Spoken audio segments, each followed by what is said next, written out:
বৃহস্পতির ভূমিকা এত গুরুত্বপূর্ণ, এবং এই যে সময়টা চলছে 2025 থেকে 2033-এর অতিচারী বৃহস্পতি, এই জন্য এই রিলিজনের কনসেপ্টটা, যেটা মূল কনসেপ্ট আধার, সেটা কিন্তু ভীষণভাবে আরও ট্রিগার্ড হচ্ছে। তাহলে আমরা আলোচনা করেছি যে মেন ইসলামিক কান্ট্রিজের মধ্যে যে পার্থক্যটা, যে ডিফারেন্সটা, যে বোন অফ কন্টেনশন, সেটা হচ্ছে একদিকে কনস্টিটিউশনাল, আরেকদিকে হচ্ছে সেক্রেড রিলিজিয়াস। এই জন্য আয়াতুল্লাহ খামেনিকে বলা হচ্ছে the supreme leader, not the political leader, not the constitutional leader, কিন্তু সুপ্রিম। সুপ্রিম অর্থাৎ সব কিছুর ঊর্ধ্বে। He who is chosen by the God। এই অরিজিনাল যে একটা রিলিজিয়াস এলিমেন্ট, ধর্মের যে একটা বিষয়, এটাই কিন্তু পুরো যুদ্ধের ইতিহাসকে চালনা করছে।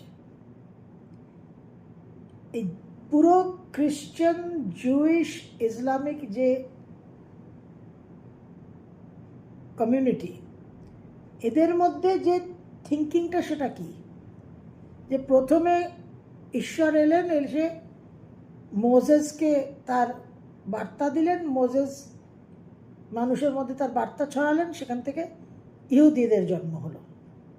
তারপরে এলো জিসাস ক্রাইস্ট। ইহুদিদের মধ্যে ছিল ওল্ড টেস্টামেন্ট, তারপরে এলো জিসাস ক্রাইস্ট, নিউ টেস্টামেন্ট, তারপরে এলো মোহাম্মদ। ইসলাম মনে করছে, এটা আমার কথা নয়, যারা ইসলামিক হিস্ট্রি নিয়ে কেমব্রিজ, অক্সফোর্ডে কাজ করেছেন তাদের কথা বলছি, যে ইসলাম মনে করছে যে ঈশ্বর ইহুদিদের যে দায়িত্ব দিয়েছিল সেটা ইহুদিরা পালন করতে পারেনি, খ্রিশ্চানদের যে দায়িত্ব দিয়েছিল সেটা খ্রিশ্চানরা পালন করতে পারেনি, কিন্তু প্রফেট মোহাম্মদকে যে দায়িত্ব দিয়েছেন সেটা সর্বোত্তমভাবে পালন হয়েছে। এই জন্য তারাই এব্রাহামিক রিলিজনের মধ্যে তারাই সর্বশ্রেষ্ঠ।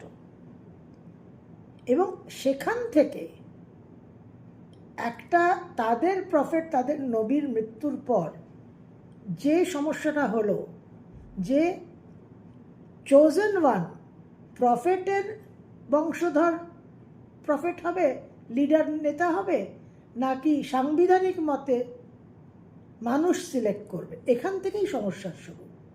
Religion versus modern theory of constitution, এই জায়গাটাকে আমাদের কিন্তু ফলো করতে হবে। এখানেই বৃহস্পতির মেন ভূমিকা।